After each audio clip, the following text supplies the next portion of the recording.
আর মাত্র কয়েক ঘন্টা পরে তোমাদের মাধ্যমিকের পরীক্ষা, মাধ্যমিকের অঙ্ক গণিত পরীক্ষা। সেই অঙ্ক বা গণিতে উপপাদ্য কোনগুলি আসবে সেগুলি কিন্তু আমি কিছুক্ষণ আগে একটি ভিডিও দিয়েছি। সেই ভিডিওটি দেখলে তোমাকে 4টে উপপাদ্য দিয়েছি, সেই 4টে উপপাদ্য থেকে তুমি কিন্তু 100% উপপাদ্য কমন পেয়ে যাবে। তাই আগের ভিডিওটি দেখতে তুমি ভুলো না। অথবা ভিডিওটি কোথায় পাবে? এই ভিডিওর কমেন্ট সেকশনে গেলে দেখবে লিঙ্ক আছে উপপাদ্য কমনের, সেখানে ভিডিওটি পেয়ে যাবে। আমি এই ছোট্ট ভিডিওর মাধ্যমে তোমাকে বলবো, মাধ্যমিক 2025 সাল, মাধ্যমিক 2025 সালে তোমাদের সম্পাদ্য অর্থাৎ অঙ্কন, যে অঙ্কন করতে হবে সেই অঙ্কন কোন অঙ্কনটি করলে তুমি কমন পাবে, একেবারে 100% কমন। আমি চেষ্টা করব যে অঙ্কগুলো দিব সেগুলো কিন্তু তুমি করলেই কিন্তু একেবারে সেই ধরনের সম্পাদ্য তোমাদের পরীক্ষায় আসতে চলেছে। তো তার আগে বলবো, তোমরা আমার ইউটিউব চ্যানেলে যারা প্রথম এসেছো চ্যানেলটিকে সাবস্ক্রাইব করো, বেল আইকনটি প্রেস করো, কারণ আমাদের এই ইউটিউব চ্যানেলে কোনো টাকা পয়সা, কোনো কোর্স ফি লাগে না, পুরোপুরি ফ্রি। এখানে বিভিন্ন ধরনের চাকরির জন্য পড়ানো হয়, পুলিশ, আর্মি, সিআরপিএফ, বিএসএফ থেকে শুরু করে বিভিন্ন ধরনের চাকরি যারা স্বপ্ন দেখছো এই নম্বরে যোগাযোগ করতে পারো। আমাদের এখানে স্মার্ট বোর্ড, ডিজিটাল বোর্ড, অত্যাধুনিক রুম, থাকা খাওয়া পড়াশোনার সমস্ত ব্যবস্থা রয়েছে। তো যাই হোক, আমার যে কথার জন্য তোমাকে ভিডিও করা সেটি একবার তোমার সচক্ষে দেখে নাও। প্রথম যে সম্পাদ্যটি তোমাদের সামনে আসতে হবে, একেবারে পরিষ্কার করে বলি যে মাধ্যমিক সমবাহুত্রিভুজের অন্তর্বৃত্ত অঙ্কন। এই অন্তর্বৃত্ত থেকে তোমাদের কিন্তু অবশ্যই আসবে, ঠিক এমনভাবে আঁকতে হবে। তোমরা স্ক্রিনশট নিয়ে নাও বা পিডিএফটি চাইলে আমাকে এই নম্বরে ফোন করে তুমি এই পিডিএফটি নিয়ে নাও। কি বলা হয়েছে?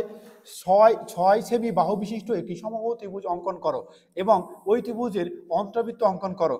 কেবলমাত্র অঙ্কন চিহ্ন দিতে হবে। অনেকে কি করে, এই পদ্ধতিটা লেখে, তো তোমাকে আমি বলবো যে দেখো একটু খুলে বোঝাই।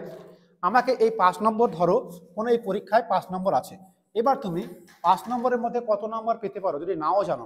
প্রথমে কি বলেছে যে 6 সেমি একটা বাহু, তার মানে তুমি একটা বাহু নেবে, যেটা মেপে কত হবে, একেবারে বাহু সুন্দর করে লিখবে, এখানে মেপে লিখবে 6 সেমি, ঠিক আছে। তারপরে একটা সমবাহু ত্রিভুজ অঙ্কন করবে, যেমনভাবে অঙ্কন করে একেবারে, ঠিক আছে। এইদিকে 6 সেমি কেটে, তারপর এখান থেকে কেটে, তারপর এখান থেকে এখানে কেটে এগুলো যোগ করে দেবে। এবার ভালো করে বোঝাই, তুমি যদি পরীক্ষা হলে শুধুমাত্র এই পার্টটা সুন্দর করে করো এবং নাম দাও, এই পার্টটা নাম দাও এবং এইগুলো যদি নাম ঠিকঠাক দিতে পারো, তাহলে এখানেই কিন্তু তুমি 1 নম্বর পেয়ে যাবে। জাস্ট এই পার্টটা এইটুকু করতে পারলে কিন্তু তোমাকে 1 + 1 অর্থাৎ 2 নম্বর কিন্তু এখানে প্রোভাইড করে দেবে। তাহলে বুঝতে পারছো সম্পাদে কত সহজে 2 নম্বর পাওয়া যায়। তার পরবর্তীকালে তোমার যে বিষয়গুলি আছে সেগুলি তুমি যদি করতে পারো, তখন কিন্তু অটোমেটিক্যালি নাম্বার পেয়ে যাবে। অর্থাৎ প্রতিটা পার্টে তুমি নাম্বার, অর্থাৎ শুধুমাত্র ত্রিভুজ অঙ্কন করতে পারলেই কিন্তু 2 নম্বর পেয়ে যাবে। আবারও বলছি, কারণ কি, আমরা যখন মাধ্যমিকের খাতা দেখি তখন তাদের সুন্দরভাবে নির্দেশ থাকে, কি নির্দেশ থাকে, 5 নম্বরকে ঠিক পার্টে পার্টে ভাগ করা, 1 2 ঠিক এভাবে কিন্তু ভাগ করা হয়। অর্থাৎ কোনো ছেলে যদি শুধুমাত্র ত্রিভুজ অঙ্কন করতে পারে, তাকে আমরা 2 নম্বর দিতে বাধ্য থাকিব। সুতরাং তুমি খুব সহজেই 2 নম্বর পাবে। তাই একটা বলবো, যে প্রশ্নটি তুমি বুঝতে পারছো না, মনে করছো কিছু একটা অংশ পারবে, অবশ্যই বিশেষ করে উপপাদ্য সম্পাদ্যের পাঠগুলি অবশ্যই করবে। তো চলো, প্রথম সম্পাদ্য, কথা না বাড়িয়ে প্রথম সম্পাদ্য তোমরা দেখলে, দ্বিতীয় সম্পাদ্য দেখে নাও। একটি ত্রিভুজ অঙ্কন করো যাদের দুটি বাহুর দৈর্ঘ্য 9 সেমি এবং 7 সেমি, তাদের অন্তর্ভুক্ত কোণ 60 ডিগ্রি, তাদের অন্তর্বৃত্ত অঙ্কন করো। এতক্ষণ আমরা কি দেখছিলাম? এতক্ষণ দেখছিলাম যে একটা ত্রিভুজ অঙ্কন করেছিলাম, যারা সমবাহু ত্রিভুজ অঙ্কন করেছিলাম। এবার আমরা দেখলাম কি, একটা ত্রিভুজের দুটি বাহু দেওয়া আছে এবং একটি কোণ অঙ্কন করতে হবে। সেই তোমরা দেখে নাও, এখানে ভালো করে খাতা থেকে দেখো, এইভাবে কোণ অঙ্কন করতে হবে। এটা 60 ডিগ্রি, এখানে 60 ডিগ্রি লিখতে অবশ্যই ভুল করবে না এবং সুন্দর করে দেখো, এখানে 7 সেমি লেখা হয়েছে, এখানে 9 সেমি লেখা হয়েছে এবং এই মার্কগুলো কিন্তু অবশ্যই তোমরা দেবে। প্রত্যেকটা মার্ক দেওয়া, অঙ্কন প্রণালী দেওয়া কিন্তু ভীষণ জরুরি। অর্থাৎ 60 ডিগ্রি চিহ্নিত করা এখানে কিন্তু ভীষণ জরুরি। অনেক সময় 60 ডিগ্রি না দিলে নম্বর কেটে নিতে পারে। তবে বলবো যে আশা করবো এখন স্যারেরা খুব সহজে নম্বর দেয়, তোমাদেরকে দেখতে হবে। ঠিক কি বলেছে, একটি সমকোণ ত্রিভুজ অঙ্কন করো যার সমকোণ সংলগ্ন বাহুদ্বয় যথাক্রমে 5 সেমি 6 সেমি, ওই অন্তর্বৃত্ত অঙ্কন করো। তাহলে বুঝতে পারছো, এইটা 5 সেমি, এটা 6 সেমি, তাহলে এটা হচ্ছে 6 সেমি, এটা 5 সেমি এবং এটা কি করতে হবে, অঙ্কন করতে হবে এবং নম্বর কিন্তু দেবে প্রণালী, ঠিক আছে না? তোমরা কিন্তু নম্বরটা দিতে ভুলবে না। তো চলো, তার মানে পরিষ্কার বোঝা গেল, অন্তর্বৃত্ত থেকে অবশ্যই আসবে অন্তর্বৃত্ত অঙ্কন করা। তুমি বলো, তবে রিস্ক যারা নিতে চাও না তাদেরকে বলবো আরো কয়েকটি সম্পাদ্য তোমরা করে রাখবে, কারণ সম্পাদ্য সবই সোজা একবার করলে কিন্তু হয়ে যাবে। এই সম্পাদ্যটি কি সম্পাদ্য আমরা দেখে নেব। 8 সেমি 6 সেমি বাহু বিশিষ্ট একটি আয়তক্ষেত্র অঙ্কন করো, যার আয়তক্ষেত্রের সমান ক্ষেত্রফল বিশিষ্ট বর্গক্ষেত্র অঙ্কন করো।